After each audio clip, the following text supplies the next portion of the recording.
Assalamualaikum warahmatullahi wabarakatuh. Perkenalkan, nama saya Ahmad Fatih Millah. Saya dari program studi PGMI Fakultas Tarbiyah.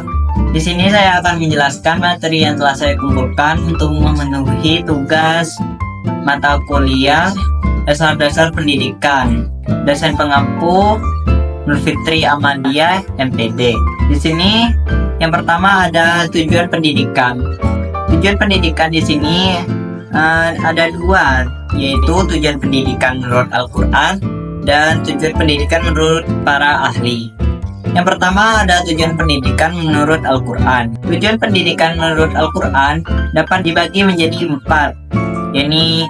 Yang pertama tujuan pendidikan jasmani.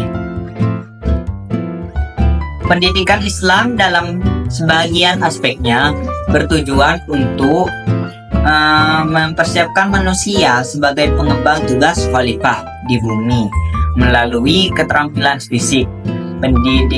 Pendidikan jasmani adalah segala macam bentuk bimbingan dan pendidikan yang bertujuan untuk menyehatkan dan menguatkan tubuh agar fisik tumbuh dengan sempurna dan wajar. Jadi pada intinya pendidikan jasmani ini bertujuan untuk menyiapkan kita agar bisa menggunakan tubuh kita dengan baik, sehingga kita dapat menjadi pemimpin atau khalifah yang baik di bumi ini melalui keterampilan fisik seperti itu. Dan yang kedua ada tujuan pendidikan rohani.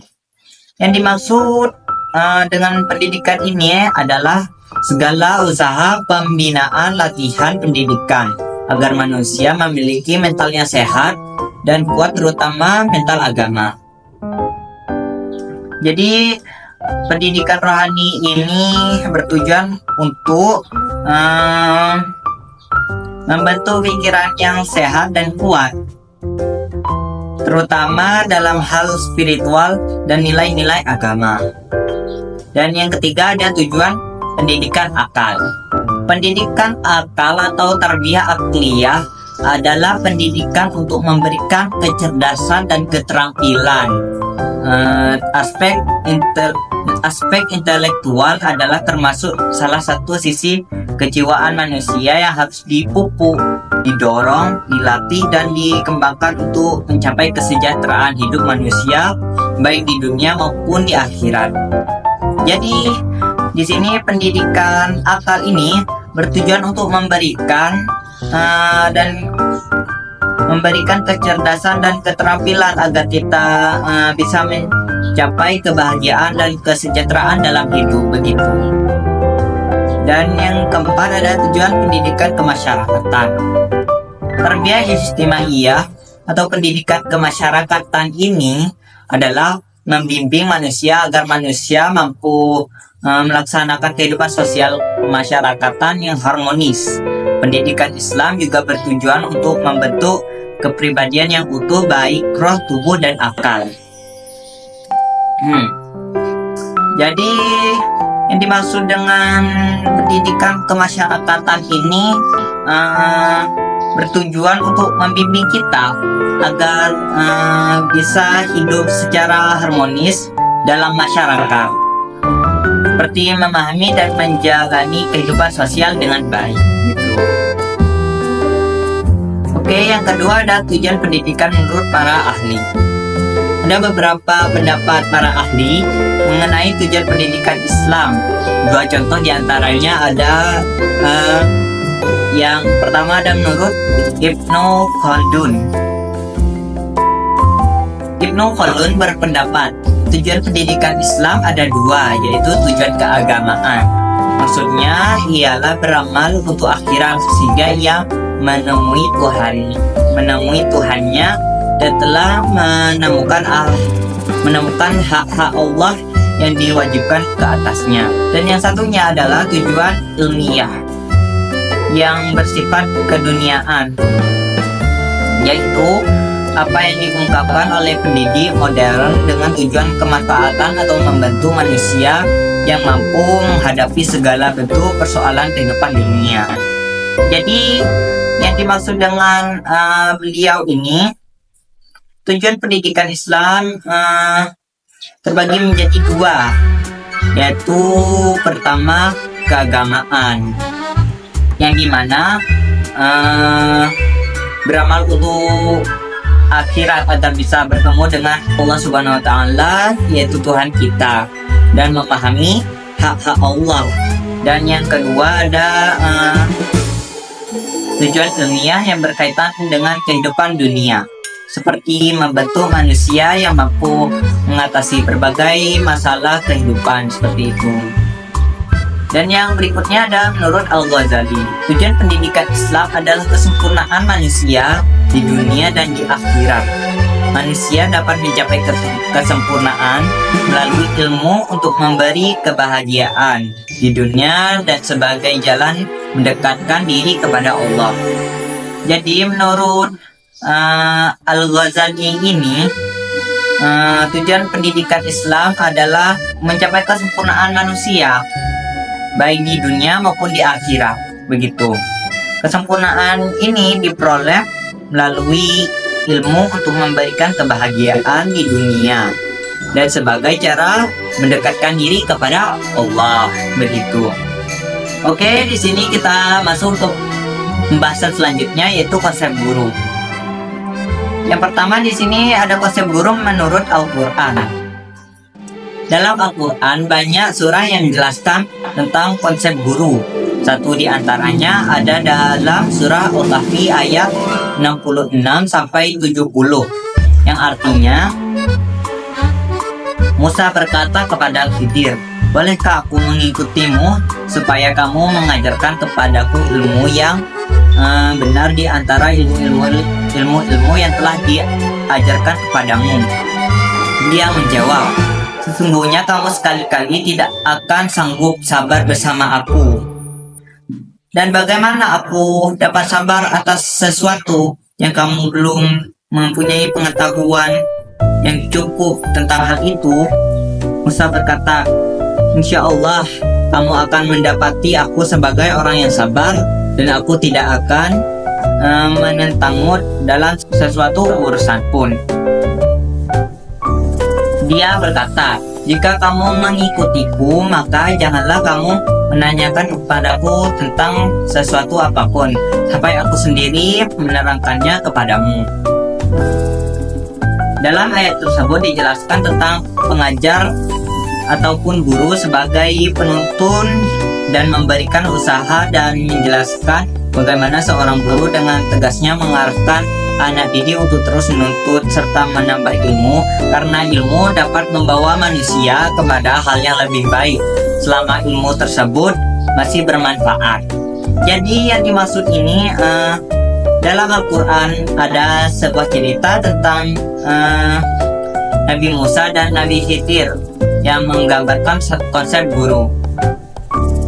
Nabi Musa ingin belajar ilmu yang benar kepada Nabi Khidir, dan Nabi Khidir memberikan arahan bahwa perjalanan ini memerlukan kesabaran dan ketekunan. Guru seperti Nabi Khidir memberikan bimbingan dengan tegas dan mengarahkan siswa untuk terus mengejar pengetahuan.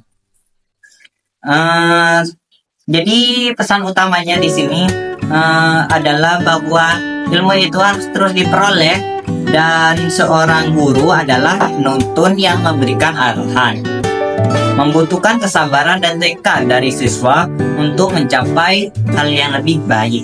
Begitu. Yang kedua di sini ada konsep guru menurut para ahli. Banyak para ahli yang menjelaskan tentang konsep guru. Di sini ada beberapa contohnya. Yang pertama ada dari Dri Atmaka. Menurut Dri Atmaka 2004-17, pendidikan atau guru adalah orang yang bertanggung jawab untuk memberikan bantuan kepada siswa dalam pengembangan baik fisik dan spiritual. Yang kedua adalah Husnul Khotimah. Menurut Husnul Khotimah 2008, pengertian guru adalah orang yang memfasilitasi proses peralihan ilmu pengetahuan dari sumber belajar ke peserta didik. Yang ketiga ada dari Ngalim Purwanto. Beliau mengatakan, pengertian guru adalah orang yang pernah memberikan suatu ilmu atau kepandaian kepada seorang maupun kepada sekelompok orang, seperti itu. Jadi di sini intinya para ahli sepakat bahwa guru memiliki peran penting dalam membimbing siswa dalam pengembangan diri, menyampaikan pengetahuan, dan memberikan keterampilan kepada individu atau kelompok, seperti itu. Oke, materi yang selanjutnya di sini ada konsep murid. Yang pertama, konsep murid menurut Al-Quran. Salah satu ayat Al-Quran yang membahas tentang peserta didik atau murid adalah surah At-Taubah ayat 122, yang artinya, tidak sepatutnya bagi mukimin itu pergi semuanya dalam kurung ke medan perang. Mengapa tidak pergi dari tiap-tiap golongan di antara mereka beberapa orang untuk memperdalam pengetahuan mereka tentang agama dan untuk memberikan peringatan kepada kaumnya apabila mereka telah kembali kepadanya, supaya mereka itu dapat menjaga dirinya. Ayat ini menggarisbawahi pentingnya memperdalam ilmu dan menyebarluaskan informasi yang benar. Ia tidak kurang penting dari upaya mempertahankan wilayah, bahkan pertahanan wilayah berkaitan erat dengan kemampuan informasi serta kehandalan ilmu pengetahuan atau sumber daya manusia. Oke, jadi intinya dari penjelasan ayat tersebut dari surah At-Taubah ayat 122 tersebut mengajarkan pentingnya pengetahuan dan pembelajaran bagi setiap orang, begitu, termasuk murid atau peserta didik. Ayat ini menunjukkan bahwa tidak semua orang perlu pergi ke medan perang, tetapi setidaknya beberapa orang dari setiap golongan tersebut harus memperdalam pengetahuan agamanya. Hal ini menekankan bahwa memahami agama dan menyebarkan informasi yang benar sama pentingnya dengan melibatkan diri dalam pertahanan wilayah. Dengan kata lain, pengetahuan dan kecerdasan memiliki kunci dalam melindungi dan memperkuat masyarakat, seperti itu. Oke, yang kedua ada konsep murid menurut para ahli. Beberapa konsep murid menurut para ahli seperti berikut. Yang pertama ada menurut Abu Ahmadi. Menurut beliau, siswa adalah orang yang belum mencapai dewasa, yang membutuhkan usaha, bantuan, bimbingan dari orang lain yang telah dewasa, guna melaksanakan tugas sebagai umat manusia, sebagai warga negara yang baik, dan sebagai salah satu masyarakat, serta sebagai satu pribadi atau individu. Jadi intinya menurut beliau, siswa itu adalah orang yang belum dewasa dan memerlukan bantuan dan bimbingan untuk menjalankan tugas. Sebagai makhluk Tuhan, warga negara yang baik dan anggota masyarakat, serta mengembangkan diri sebagai individu, seperti itu. Yang kedua ada menurut Ali. Menurut Ali 2010 menyatakan bahwa siswa adalah mereka yang secara khusus diserahkan oleh orang tua untuk mengikuti pembelajaran yang diselenggarakan di sekolah dengan tujuan untuk menjadi manusia yang memiliki pengetahuan, berketerampilan, berpengalaman, berkepribadian, berakhlak, dan mandiri.